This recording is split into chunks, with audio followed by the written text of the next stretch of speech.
Well, in my last video I had a look at this Academia Omnilux Illuminati countdown clock, if you like, which is located in their thaumaturgy folder on their website. And thaumaturgy, which is perhaps miracle worker, or perhaps the discipline that encompasses blood magic and other sorcerer's arts. So take your pick. In the source code we've found you can get the end date of the clock, which was September 9, 2012 at 1:23 p.m. and 33 seconds, and that would correlate to the seven-a-side soccer game on the last day of the Paralympics. So clearly this is an eye, and this is the solar system, perhaps looking down from above, because the solar system turns anti-clockwise. This turns anti-clockwise. We've got the 12 points, 12 signs of the zodiac. We've got here 9. If we click on here we'll get 11. Click here we get 5, and we click here we get 6, and we click here we get 10. Okay, but what happens when the clock gets to 0?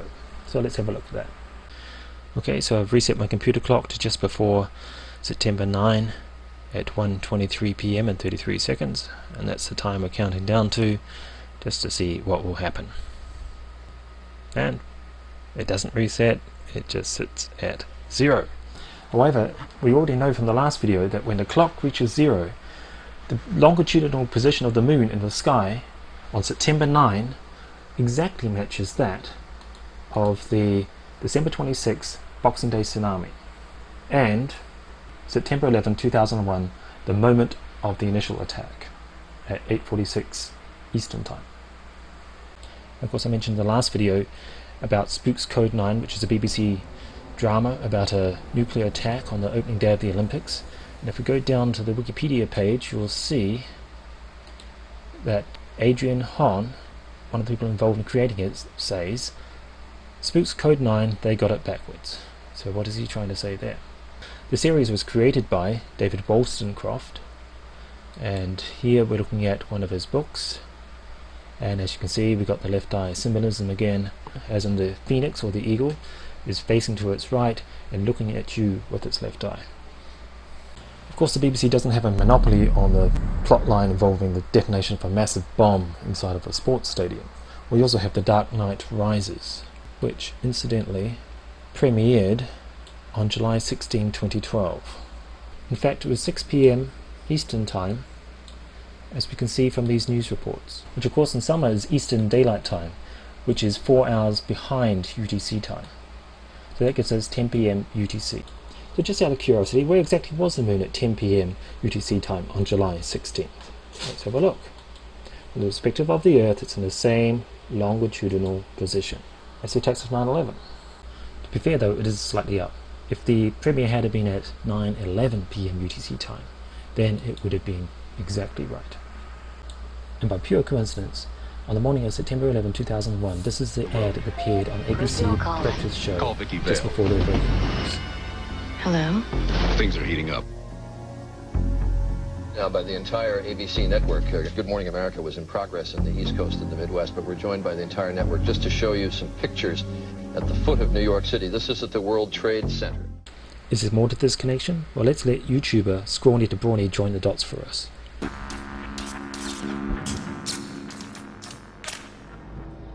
suspect in this case, 24-year-old James E. Holmes.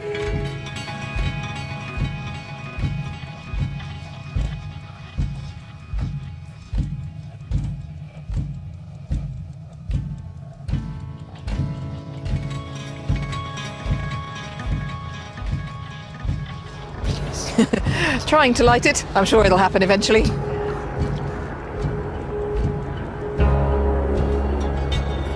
And there it is. The Olympic torch is lit. Dame Kelly Holmes first.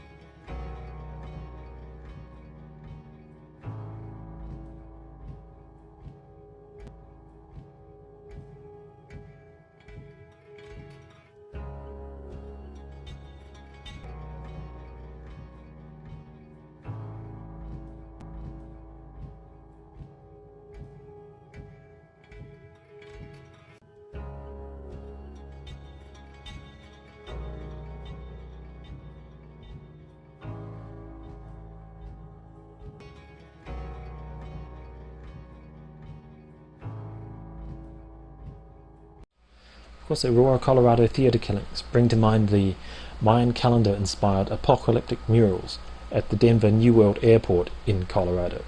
So is there a Mayan calendar connection to all of this? As other people have pointed out, there's another clock at academy.illuminatiorder.eu, and if we put in the password, and here as you can see we've got the same countdown, and in case you're wondering about the connection, we can find the Mayan calendar clock showing here. Okay, so you get from this clock, you click on it, doesn't seem to matter where you click, we've got this image of what appear to be planetary alignments. I guess this is the Pleiades. It would be the sun, the moon. What these other crescents are, I'm not sure. This is the Mayan calendar connection. So it's not ambiguous now, they really are talking about Mayan calendar here. Okay, Wikipedia on Maya calendar.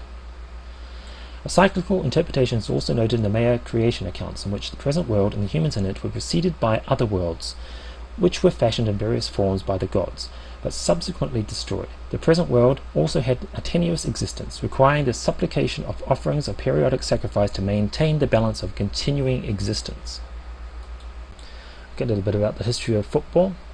Football was invented by the Mayan and Aztec Indians in Central America. At the Mayan ruins in the city of Copan, Honduras, they had one of the first soccer fields ever. The civilization dates back more than 10,000 years ago. In this civilization, football teams would compete against each other, and the captain of the winning team was sacrificed after the game.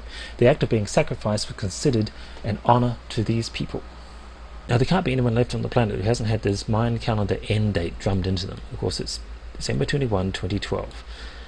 And at 11 a.m. and 12 minutes is actually the solstice, or the beginning of the new age. So 11:11 would be the last minute of the old age, or the current age. And as I understand it, it's on the last day of the current age that the world is supposed to be destroyed. In other words, on December 20 at 11:12 a.m. UTC time would be the beginning of the last day, in which case the destruction of the world. So let's have a look to see where the moon would be at that particular point in time.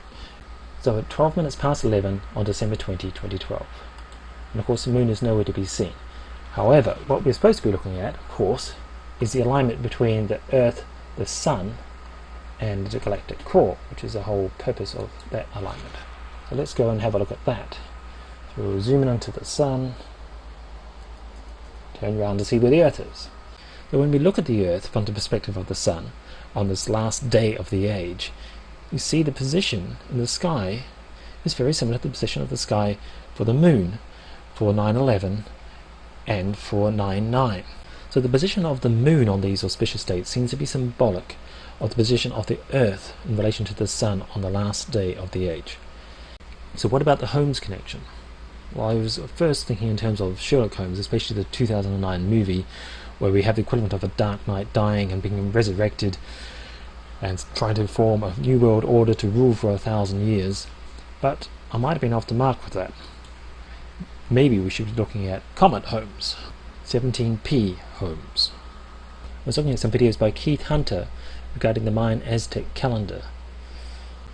He mentions how in 2007, on October 23rd and 24th, Comet Holmes unexpectedly brightened, and some people were referring to it as a sign of the blue Kachina. The blue Kachina, according to the Hopi legend, is a sign that appears in the sky ahead of the red Kachina, the red Kachina being the great purifier that comes at the end of the age. So let's go back and have another look at this Academia Omnilux countdown clock, and in particular the end time. Is there more to this time than is obvious? Okay, this is the exoteric time, easy enough to find. Is there an esoteric value here that we're missing? Especially this number 132333, apart from the obvious Masonic connections. Why this number? How many seconds through the day is it, for example? Well, it turns out to be 48,213 seconds into the day. What are the factors that make up 48,213? Well, let's have a look. 48,213.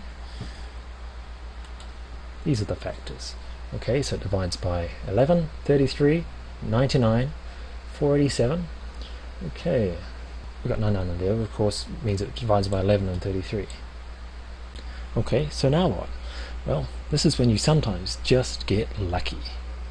In Keith Hunter's most recent video, he talks about the solar storm of 1859, the Carrington superflare, the largest recorded geomagnetic storm. Aurora was seen around the world. Aurora. Telegraph systems all over Europe and North America failed, in some cases shocking to telegraph operators. Telegraph pylons through sparks and telegraph paper spontaneously caught fire.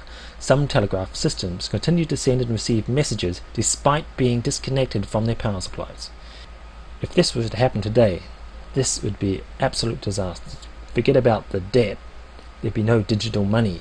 Forget about your bank balances. Forget about just-in-time delivery. There'll be no computer systems.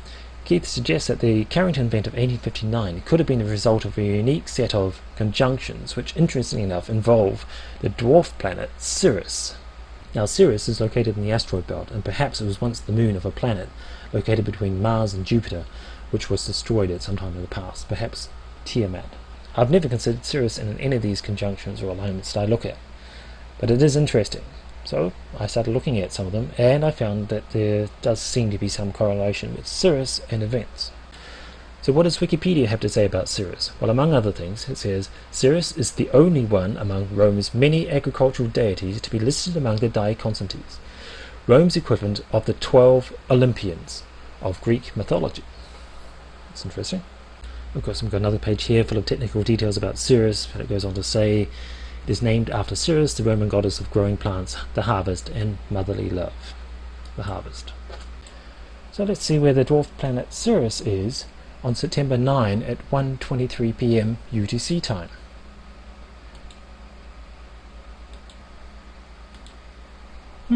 Okay, so it's very close to the moon. Let's look into this further. And this is when I got lucky. I was looking at this picture of Ceres. A number jumps out. This one, 487. Remember the number of seconds into the day that the Omnilux clock stops on September 9, 48,213. Well, it turns out that 99 times 487 equals 48,213. And 487 kilometers is the equatorial radius of Ceres. So perhaps this time of 13:23 and 33 seconds is not a time at all, but in fact it's a code for a conjunction. And what conjunction would that be? A conjunction between the moon and Ceres. And the obvious time to look at would be the emergency code number for London, or for Great Britain, which is 999. So September 9 at 9 a.m. So let's have a look. Where would the moon be if we set the time to 9 a.m. on September 9, 2012? Could it possibly line up with Ceres? It does. It's perfect.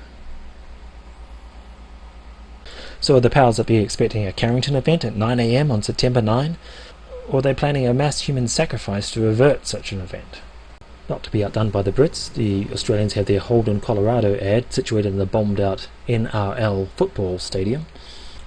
The Australian National Rugby League will have their elimination final in Canberra at the Canberra Stadium on September 9. Canberra, being the capital of Australia, is of course built on ley lines, the Earth's energy grid, just like London or Washington DC. There are certainly some things we don't know about, and one thing we do know about is we're entering in some sort of seismically active period again, where we've got significant earthquakes every 4.5 days, which doesn't seem normal and is certainly not a good sign. We certainly seem to be trying to make whatever preparations you think might be necessary to protect you or your family, whether that be for a Carrington event, or false flag, or perhaps both. I wish you all best of luck, and hopefully nothing happens and I'm completely wrong about this. Thank you for watching.